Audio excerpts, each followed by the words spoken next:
नमस्कार विद्यार्थियों, आज हम पढ़ेंगे प्रिपरेशन ऑफ एल्किल हैलाइड्स यानी एल्किल हैलाइडों का निर्माण किस प्रकार से किया जाता है, यानी एल्किल हैलाइडों का निर्माण किन किन विधियों के द्वारा किया जाता है, इनके बारे में आज हम इस वीडियो के माध्यम से जानेंगे।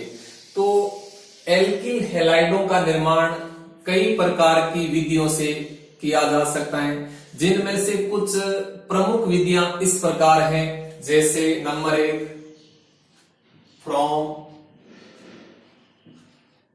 एल्केन्स, यानी एल्केनों से हम एल्किल हैलाइड बना सकते हैं। दूसरी विधि देखें तो फ्रॉम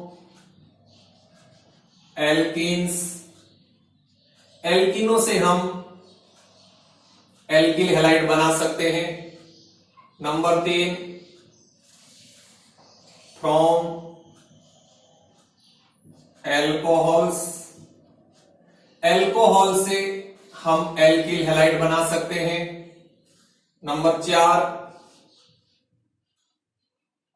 फ्रॉम कार्बोक्सिलिक एसिड,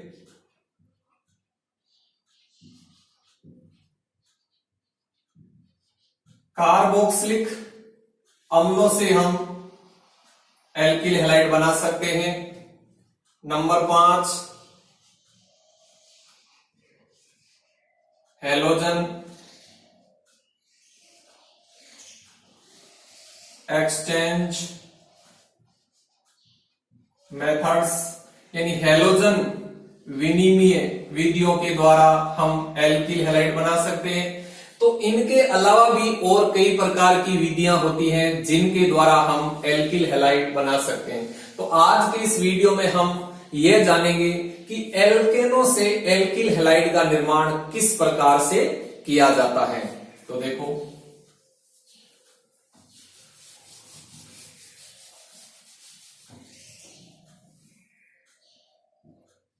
यानी जो एल्केन है, इन एल्केनों से हम एल्किल हैलाइड का निर्माण किस प्रकार से करते हैं। तो यदि हमें किसी एल्केन से एल्किल हैलाइड बनाना है तो हम उस एल्केन का हैलोजनीकरण करवाते हैं, यानी एल्केनों के हैलोजनीकरण से हम एल्किल हैलाइड बनाते हैं।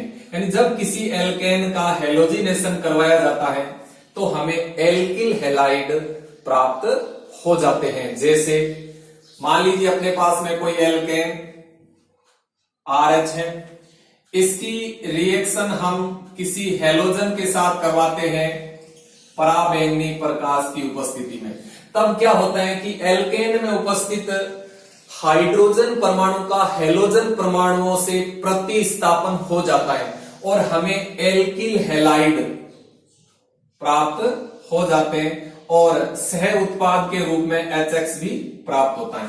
यानी जब किसी एल्केन का हैलोजनीकरण करवाते हैं तो हमें एल्किल हैलाइड प्राप्त होता है। हैलोजनीकरण में क्या होता है कि पराबैंगनी प्रकाश की उपस्थिति में किसी एल्केन की क्रिया हैलोजन के साथ करवाते हैं तो उस कंडीशन में एल्केन में उपस्थित हाइड्रोजन परमाणु का हैलोजन परमाणुओं से प्रतिस्थापन हो जाता है और हमें एल्केन से एल्किल हैलाइड प्राप्त हो जाते हैं।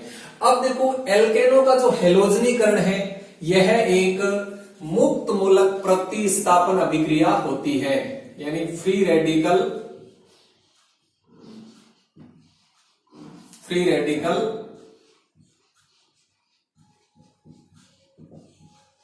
सब्स्टिट्यूशन रिएक्शन होती है। यानी किसी एल्केन का जो हैलोजनीकरण है वह एक मुक्त मूलक प्रतिस्थापन अभिक्रिया होती है, यानी फ्री रेडिकल सब्स्टिट्यूशन रिएक्शन होती है। क्योंकि यहां क्या हो रहा है कि हाइड्रोजन परमाणु का हैलोजन परमाणुओं से प्रतिस्थापन हो रहा है, तो यह एक प्रतिस्थापन अभिक्रिया है। और हम जानते हैं कि जो प्रतिस्थापन अभिक्रिया वो भी कई प्रकार की होती है, जैसे electrophilic substitution reaction, nucleophilic substitution reactions और फ्री रेडिकल सब्स्टिट्यूशन रिएक्शंस। तो जो एल्केनों का हैलोजनीकरण है वह एक मुक्त मूलक प्रतिस्थापन अभिक्रिया होती है, यानी फ्री रेडिकल सब्स्टिट्यूशन रिएक्शन होती है। अब देखो ये जो फ्री रेडिकल सब्स्टिट्यूशन रिएक्शन है यानी मुक्त मूलक प्रतिस्थापन अभिक्रिया है, इस अभिक्रिया की मैकेनिज्म क्या है और इस अभिक्रिया से संबंधित महत्वपूर्ण पॉइंट्स कौन कौन से हैं, इनके बारे में आज हम इस वीडियो के माध्यम से विस्तार पूर्वक जानेंगे। तो सबसे पहले हम फ्री रेडिकल सब्स्टिट्यूशन रिएक्शन की मैकेनिज्म देखते हैं। देखो मैकेनिज्म यानी क्रियाविधि।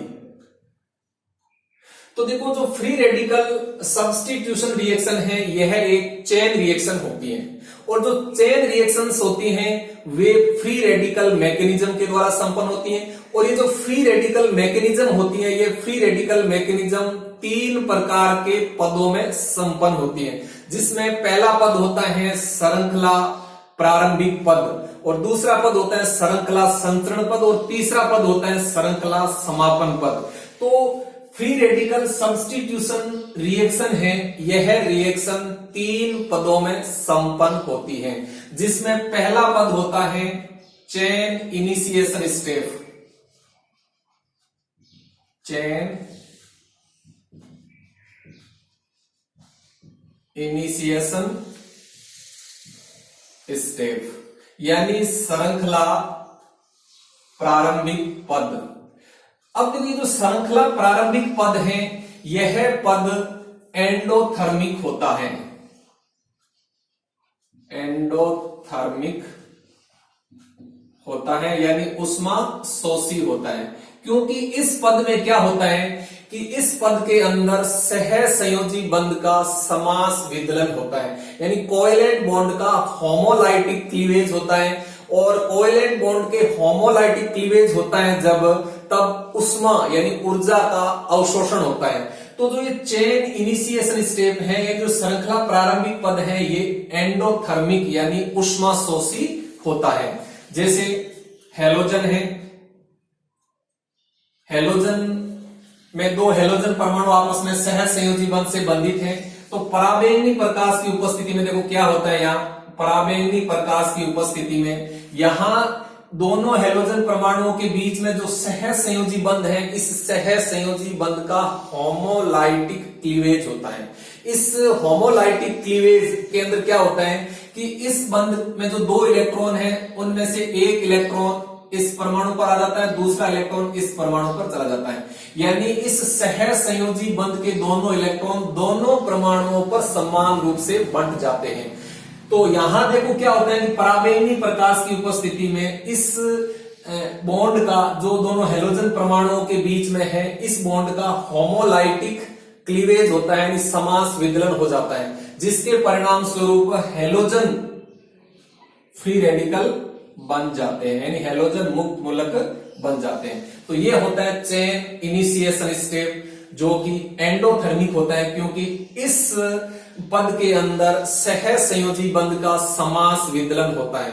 और हम ये अच्छी तरह से जानते हैं कि बॉन्ड का टूटना एक एंडोथर्मिक प्रोसेस होता है, यानी जब कोई रासायनिक बॉन्ड टूटता है, ब्रेक होता है, तब सदैव ऊर्जा है वो अवशोषित होती है। तो यहां भी ऐसा ही हो रहा है कि हैलोजन परमाणुओं के बीच में जो सह संयोजी बंध है इस सह संयोजी बंध का समास विदलन हो रहा है। तो इस सह संयोजी बंध का जब समास विदलन होता है तो ऊर्जा अवशोषित होती है, और जब ऊर्जा अवशोषित हो जाती है यानी पराबैंगनी प्रकाश के रूप में, तो इस सह संयोजी बंध का समास विदलन हो जाता है, जिससे हमें फ्री रेडिकल प्राप्त हो जाते हैं। तो इस प्रकार से जो चेन इनिशिएशन स्टेप है ये एंडोथर्मिक यानी उष्माशोषी होता है। अब देखो दूसरा स्टेप देखिए, दूसरा स्टेप है श्रृंखला संचरण पद,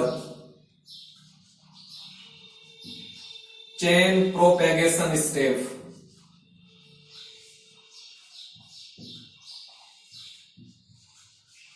यानी श्रृंखला संचरण पद।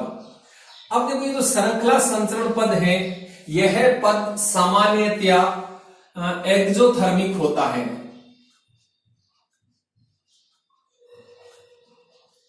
यानी उष्मा क्षेपी होता है। लेकिन यहां आयोडीनेशन के अंदर क्या होता है कि जब आयोडीनेशन हम करवाते हैं तो उस समय ये चेन प्रोपेगेशन स्टेप है वो एक्सोथर्मिक की बजाय एंडोथर्मिक होता है। तो एक्सेप्ट आयोडीनेशन, एक्सेप्ट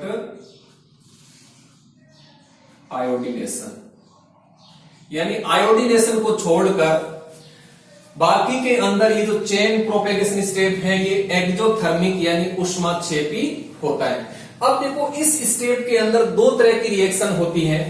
इसमें पहली रिएक्शन ये होती है कि जो एल्केन है RH, इसके साथ में रिएक्शन होती है हेलोजन फ्री रेडिकल की।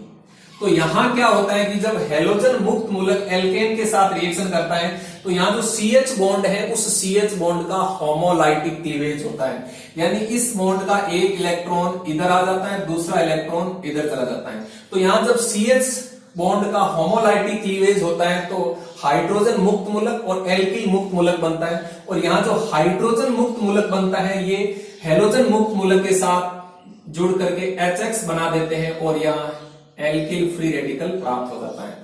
अब देखो यहां जो ये स्टेप है ये स्टेप मंद गति से संपन्न होता है, अतः यह स्टेप है वो रेट डिटरमाइनिंग स्टेप होता है, रेट डिटरमाइनिंग स्टेप RDS। ये अच्छी तरह से आपको ध्यान में रखना है कि जो एल्केनों का हेलोजनीकरण है उसमें रेट डिटरमाइनिंग स्टेप यानी वेग निर्धारक पद कौन सा होता है? वेग निर्धारक पद वो पद होता है जहां CH बॉन्ड का होमोलाइटिक क्लीवेज होता है। तो यहां देखो इस पद के अंदर CH बॉन्ड है उसका होमोलाइटिक क्लीवेज हो रहा है और HXM एल्किल रेडिकल का निर्माण हो रहा है, तो ये वेग निर्धारक पद होता है। अब आगे फिर क्या होता है कि यहां जो एल्किल रेडिकल बना है ये क्या करता है? हेलोजन के साथ रिएक्शन करता है, और यहां क्या होता है? हेलोजन परमाणुओं के बीच में जो सह संयोजी बंध है इस सह संयोजी बंध का फिर समास विदलन होता है। तो यहां फिर दो हेलोजन रेडिकल बनते हैं, उसमें एक हेलोजन रेडिकल एल्किल रेडिकल के साथ मिलकर के RH बना देते हैं और यहां फिर हेलोजन फ्री रेडिकल बन जाता है, और ये हेलोजन फ्री रेडिकल फिर एल्केन अणु के साथ रिएक्शन करता है और फिर वापस ये सेम प्रोडक्ट बनते हैं। इस प्रकार से ये प्रक्रिया निरंतर जारी रहती है। तो इसको हम बोलते हैं चेन प्रोपेगेशन स्टेप यानी श्रृंखला संचरण पद। यानी इस पद के अंदर ये दो तरह की रिएक्शन होती है, जिसमें जो पहली प्रकार की जो रिएक्शन है इसमें CH बॉन्ड का होमोलाइटिक क्लीवेज हो रहा है वो आपका रेट डिटरमाइनिंग स्टेप होता है। ये आपको अच्छी तरह से याद रखना है, क्योंकि किसी अभिक्रिया में रेट डिटरमाइनिंग स्टेप वह स्टेप होता है जो सबसे मंद गति से संपन्न होता है, यानी जिस पद को संपन्न होने में समय सबसे ज्यादा लगता है वो वेग निर्धारक पद होता है। यानी वेग निर्धारक पद यानी जिसको हम शॉर्ट में कहते हैं RDS, रेट डिटरमाइनिंग स्टेप। तो यहां देखो ये जो स्टेप है आपका यह स्टेप रेट डिटरमाइनिंग स्टेप होता है। तो ये दूसरा पद हो गया चेन प्रोपेगेशन स्टेप, और जो तीसरा स्टेप होता है वो होता है chain termination step. Chain termination step यानी श्रृंखला समापन पद। अब देखो इस श्रृंखला समापन पद में क्या होता है कि जो रेडिकल है वो रेडिकल आपस में संयोग करके उदासीन अणुओं का निर्माण कर देते हैं। जैसे दो हेलोजन रेडिकल आपस में मिल जाते हैं तो X2 अणु बन जाता है। इसी प्रकार दो एल्किल रेडिकल आपस में मिल जाते हैं तो उच्च एल्केन अणु का निर्माण हो जाता है। इसी प्रकार एल्किल रेडिकल और हेलोजन रेडिकल आपस में मिल जाते हैं तो RH अणु बन जाता है। तो इस प्रकार से ये जो चेन टर्मिनेशन स्टेप है इसके अंदर दो रेडिकल आपस में संयोग करके उदासीन अणुओं का निर्माण करते हैं, जिसे हम कपलिंग यानी युग्मन भी कहते हैं। तो इस प्रकार से जो एल्केनों का हेलोजिनेशन है जो कि फ्री रेडिकल सब्स्टिट्यूशन रिएक्शन होती है, यह रिएक्शन इन तीन पदों में संपन्न होती है, यानी chain initiation step, chain propagation step और चेन टर्मिनेशन स्टेप। तो ये फ्री रेडिकल सब्स्टिट्यूशन रिएक्शन की मैकेनिज्म होगी जो आपको अच्छी तरह से याद करनी है। ठीक, अब हम इस रिएक्शन से संबंधित कुछ महत्वपूर्ण बिंदुओं के बारे में जानते हैं। तो देखो आगे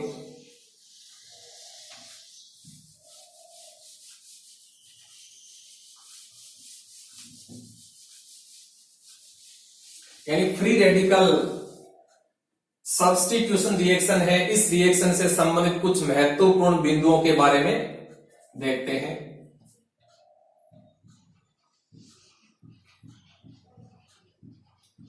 इंपॉर्टेंट पॉइंट्स।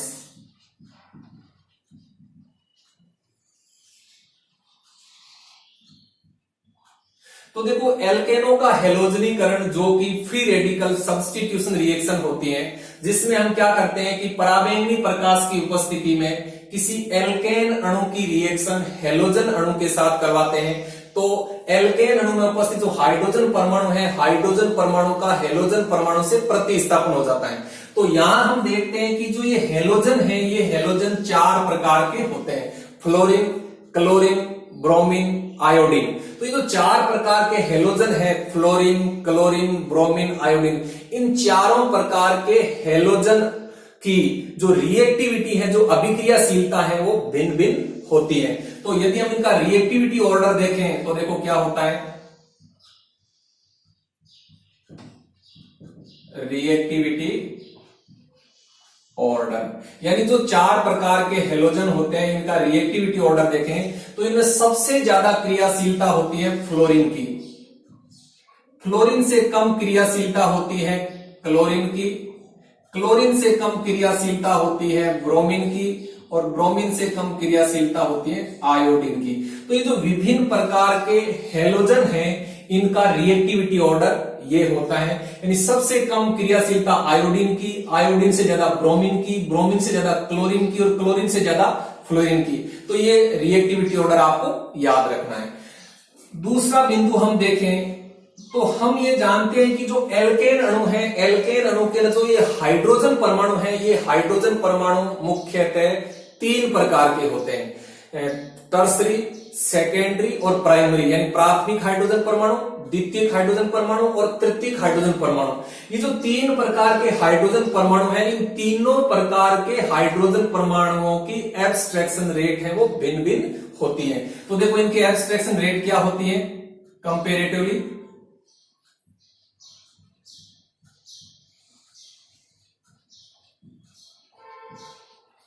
यानी एल्केन के अंदर जो 3 प्रकार के हाइड्रोजन परमाणु हैं, इन तीनों प्रकार के हाइड्रोजन परमाणुओं की एब्स्ट्रैक्शन रेट है वो भिन्न भिन्न होती है। इसमें सबसे ज्यादा एब्स्ट्रैक्शन रेट होती है 3 डिग्री हाइड्रोजन परमाणु की, इससे कम होती है 2 डिग्री हाइड्रोजन परमाणु की, और सबसे कम होती है प्राथमिक हाइड्रोजन परमाणु की। तो ये जो 3 प्रकार के हाइड्रोजन परमाणु होते हैं, इनकी एब्स्ट्रैक्शन रेट है वो भिन्न भिन्न होती है। सबसे तीव्र गति से एब्स्ट्रैक्शन होता है 3 डिग्री हाइड्रोजन परमाणु का, उससे मंद गति से होता है 2 डिग्री हाइड्रोजन परमाणु का, और सबसे मंद गति से होता है 1 डिग्री हाइड्रोजन परमाणु का। तो ये विभिन्न प्रकार के हाइड्रोजन परमाणुओं की एब्स्ट्रैक्शन रेट होगी।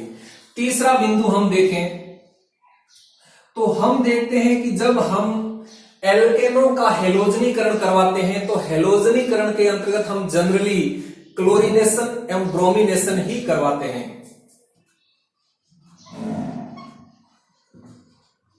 क्लोरीनेशन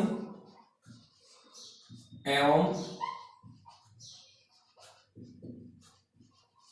ब्रोमिनेशन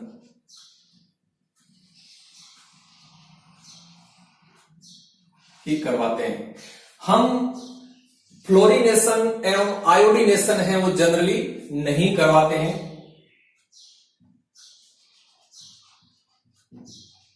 फ्लोरीनेशन एवं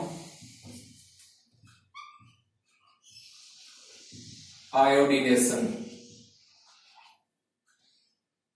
है हम जनरली नहीं करवाते हैं। यानी मेरे कहने का अर्थ है कि जो हेलोजनीकरण है, हेलोजनीकरण के अंतर्गत जनरली हम क्लोरीनेशन और ब्रोमिनेशन ही करवाते हैं। डायरेक्ट फ्लोरीनेशन एवं डायरेक्ट आयोडीनेशन हम नहीं करवाते हैं। तो देखो यहां क्या प्रॉब्लम है डायरेक्ट फ्लोरीनेशन और डायरेक्ट आयोडीनेशन के अंदर। हम किसी कंपाउंड का डायरेक्ट फ्लोरीनेशन क्यों नहीं करवा सकते हैं, डायरेक्ट आयोडीनेशन क्यों नहीं करवा सकते हैं, यानी डायरेक्ट फ्लोरीनेशन और डायरेक्ट आयोडीनेशन में क्या प्रॉब्लम है।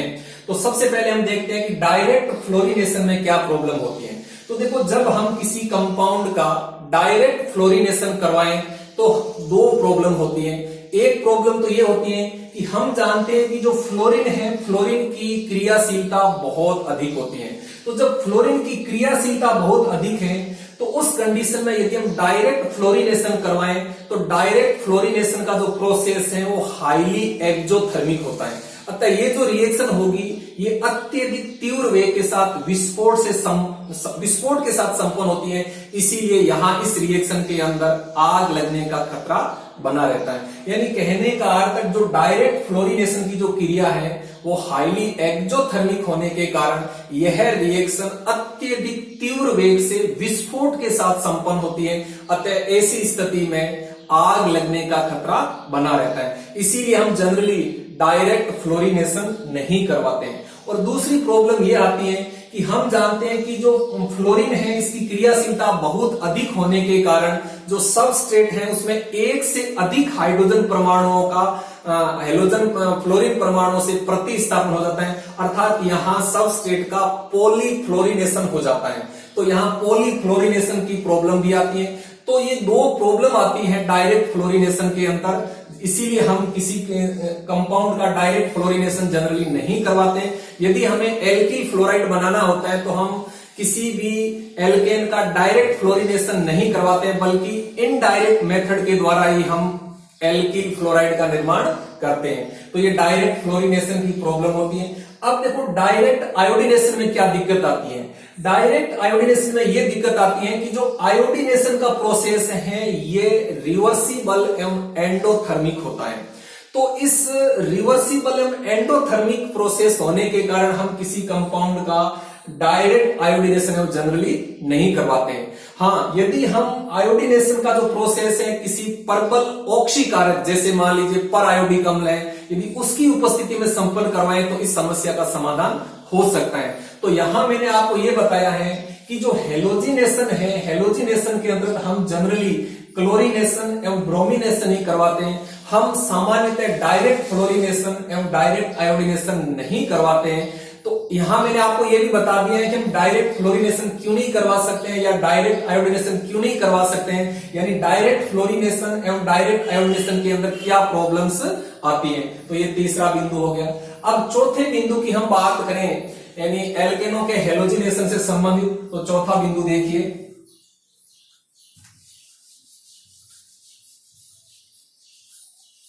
यदि हम इस फ्री रेडिकल सब्स्टिट्यूशन रिएक्शन की रिएक्टिविटी एवं सिलेक्टिविटी की बात करें तो देखो इनमें क्या होता है, रिएक्टिविटी एवं सिलेक्टिविटी। देखो, हम ये जानते हैं कि यदि किसी रिएक्शन के अंदर रिएक्टिविटी अधिक है तो उसमें सिलेक्टिविटी कम होती है, और रिएक्टिविटी कम है तो सिलेक्टिविटी अधिक होती है। तो यहां हम देखते हैं कि जो फ्लोरिनेशन की प्रक्रिया है, फ्लोरिनेशन, इस फ्लोरिनेशन प्रोसेस के अंदर जो सिलेक्टिविटी है वो बहुत कम होती है। सिलेक्टिविटी बहुत कम होती है। क्यों?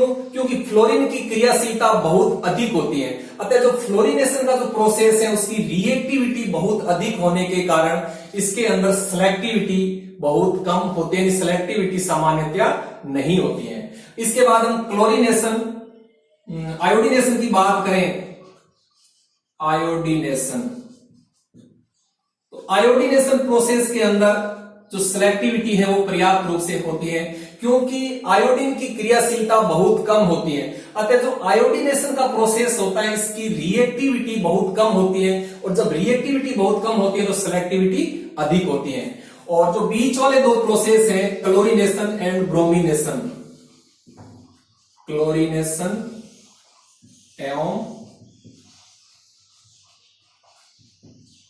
ब्रोमिनेशन, इन दोनों में क्या होता है कि जो प्रोडक्ट है वो सिलेक्टिविटी रेशियो के आधार पर बनते हैं। सिलेक्टिविटी रेशियो के आधार पर प्रोडक्ट बनते हैं। तो ये हो गया कि जो फ्री रेडिकल सब्स्टिट्यूशन रिएक्शंस होती है एल्केनों का जो हेलोजनीकरण है उसकी रिएक्टिविटी हम सिलेक्टिविटी की बात, यानी जो फ्लोरीनेशन है उसके अंदर सिलेक्टिविटी नहीं पाई जाती है, सिलेक्टिविटी बहुत कम होती है क्योंकि फ्लोरीनेशन की रिएक्टिविटी अधिक होती है। और जो आयोडीनेशन का प्रोसेस है इसकी रिएक्टिविटी बहुत कम होने के कारण इसमें सिलेक्टिविटी बहुत अधिक होती है। और जो क्लोरीनेशन एवं ब्रोमिनेशन है इनके अंदर सिलेक्टिविटी रेशियो के आधार पर प्रोडक्ट बनते हैं। तो ये चौथा बिंदु हो गया। पांचवा बिंदु हम देखें तो यदि एल्केनों का हेलोजनीकरण, 5 नंबर, यदि एल्केनों का हेलोजनीकरण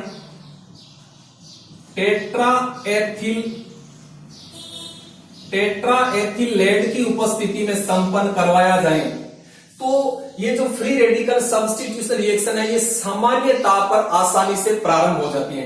यानी कहने का एल्केनों का हेलोजनीकरण यदि हम टेट्राएथिलेट की उपस्थिति में करवाएं तो उस समय ये जो रिएक्शन है ये सामान्य ताप पर यानी लगभग 140 डिग्री सेंटीग्रेड टेम्परेचर पर आसानी से प्रारंभ हो जाती है। देखो ऐसा क्यों होता है?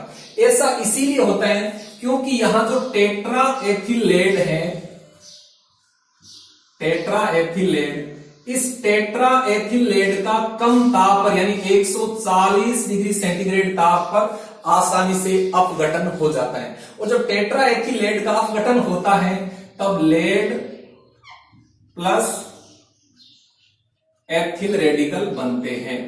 अब ये जो एथिल रेडिकल हैं, ये एथिल रेडिकल क्या करते हैं? बनते ही ये एथिल रेडिकल ये हेलोजन के साथ रिएक्शन कर लेते हैं और हेलोजन के साथ रिएक्शन करते हैं तो यहां जो हेलोजन परमाणुओं के बीच में सह संयोजी बंध होता है उस सह संयोजी बंध का समास विदलन हो जाता है और यहां बन जाता है एथिल हैलाइड प्लस हेलोजन मुक्त मूलक। और जैसे यहां हेलोजन मुक्त मूलक बन जाता है तो अभिक्रिया प्रारंभ हो जाती है। इसीलिए यदि हम एल्केनों का हेलोजनीकरण टेट्राएथिलेट की उपस्थिति में करवाएं तो यह रिएक्शन सामान्य ताप पर यानी 140 डिग्री सेंटीग्रेड ताप पर आसानी से प्रारंभ हो जाती है। तो इस प्रकार से यहां हमने फ्री रेडिकल सब्स्टिट्यूशन रिएक्शन से संबंधित 5 महत्वपूर्ण बिंदुओं के बारे में जाना। तो आज हमने हेलोजिनेशन ऑफ एल्केन यानी जब हम किसी एल्केन का हेलोजनीकरण करवाते हैं तो हमें एल्किल हैलाइड प्राप्त होता है। और यहां क्या होता है कि हाइड्रोजन परमाणुओं का हेलोजन परमाणुओं से प्रतिस्थापन होता है प्रामेणिक प्रकाश की उपस्थिति में। तो ये जो रिएक्शन है ये फ्री रेडिकल सब्स्टिट्यूशन रिएक्शंस होती हैं। हमने इस रिएक्शन की मैकेनिज्म और इस रिएक्शन से संबंधित कुछ महत्वपूर्ण बिंदुओं के बारे में आज इस वीडियो के माध्यम से जाना। आपको समझ में आया होगा। धन्यवाद। Thank you.